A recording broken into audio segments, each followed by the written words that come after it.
2025 Wimbledon final was one of the most anticipated matches of the year, where the two young stars Jannik and Carlos Alcaraz faced off. The game started very quick. The first 4 games were a masterclass in serving for both players. In fact, the first 4 games finished in 13 minutes, and many of the points looked like replays. All of the points end with a couple of returns and a decisive finish either from Sinner or Alcaraz. But the hitting went up a level in the 5th game, where Alcaraz did not capitalize on a 40-15 lead, and Sinner scored a break. Sinner won the next game too, but Alcaraz replied in the same fashion, winning his next game and earning a break in the next to tie the set 4-4.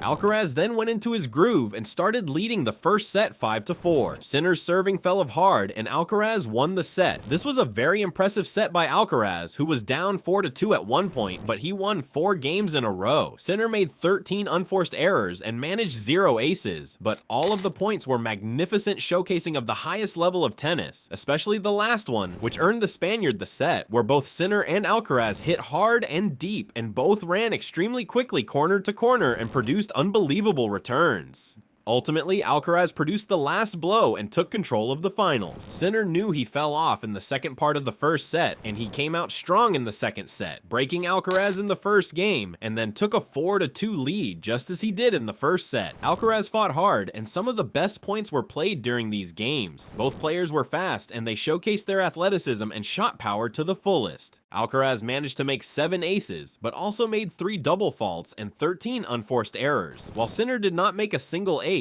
his serving was so powerful that even when Alcaraz returned it, he quickly took control of the point and won it. This time, Sinner did not let his lead go to waste and won the second set 6-4. The third set started with Alcaraz struggling on his serve, with only 43% of his first serves being served in. In comparison, Sinner had an impressive 68%. The Spaniard felt the pressure, knowing that he had to have a perfect serve, or Sinner can quickly return it and turn the tide of the point in his favor. This set was a lot closer than the first 2 and more tense. As the set went by, Sinner's serve went up a level, and after 8 games, Noon managed to earn a break. That was until Sinner earned a break at the 9th game. Alcaraz was visibly upset as he was getting some things wrong tactically, and throughout the set constantly kept looking over and talking to his coaches in the box. Sinner continued to play excellent as he won 9 points on the net. He had 0 aces in the first 2 sets, but in the third one, he had remarkable 7 aces. This momentum helped Sinner, who won the set 6-4. Sinner kept going strong in the 4th set as well, breaking Alcaraz early, setting himself up in a commanding position. Sinner was up 4-2, just 2 sets away from the title, but Alcaraz was not ready to give up. Sinner's serving fell a bit, and Alcaraz started to return magnificently. The Spaniard had 2 break points, with a chance to tie the set 4-4, but he did not capitalize on them. Sinner won the 8th set and got a 5-3 lead. Sinner was hoping he can use this good moment to win the match on the next game, when Alcaraz served, but he was unable to. The game went to the 10th game of the 4th set, where Sinner was serving for the title as the match entered the 3rd hour of playtime. Sinner's serving was brutal. Alcaraz's returns were strong, but the Italian was insanely aggressive, always attacking the net and hitting deep shots. Sinner was consistent, and he won his last set and won Wimbledon for the first time, with this being Alcaraz's first final loss in a Grand Slam.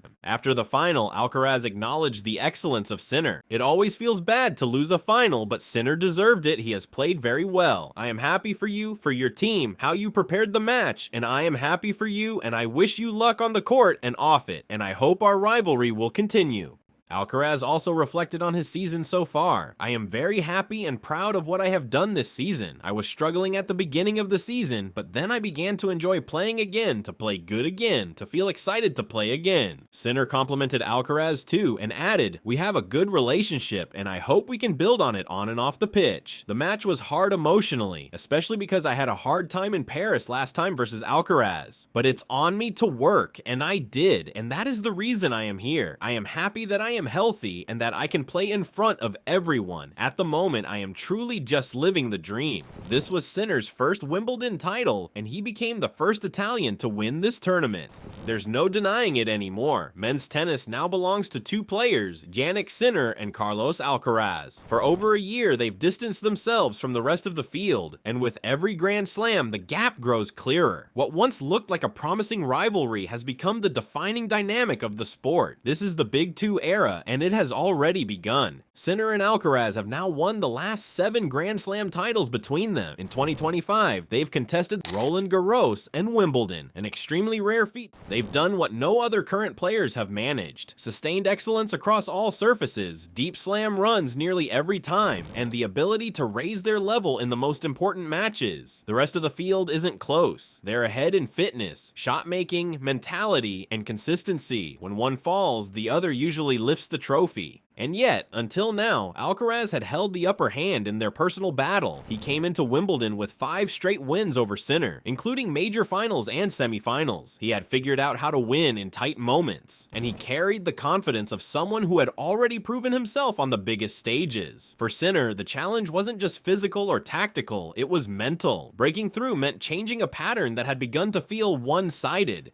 That breakthrough came on the biggest possible stage. After so many near misses, Sinner finally turned the rivalry back in his direction. His win wasn't just a response, it was a reset, proof that this is not a one-sided story, but one of balance and competition at the very top. It brought an end to the streak of losses and marked a shift in momentum. Alcaraz still leads the head-to-head, but Sinner now has the most important win in their rivalry so far. This is what makes their dynamic so compelling. They are not just winning titles, they are pushing each other to evolve, improve, and adapt. Since September 2023, Sinner has lost only 11 matches out of 127. Nearly half of those losses have come at the hands of Alcaraz. No other opponent has been able to consistently challenge him. The same is true for Alcaraz. They are the only players consistently standing in each other's way. Their presence in the final rounds has become routine, but nothing about what they're doing is ordinary. They are dominating the biggest tournaments, carrying the pressure of top seeds, and delivering at a level no one else is matching. Their contrasting styles and mutual respect only add to the weight of this rivalry. One is not clearly better than the other, they simply bring out the best in each other. Whatever comes next, the direction of the sport is already clear. This generation has 2 players who are not just good, but generational. They've moved beyond potential. They've become the present. Sinner and Alcaraz are not emerging stars. They are the standard. Everyone else is playing catch up.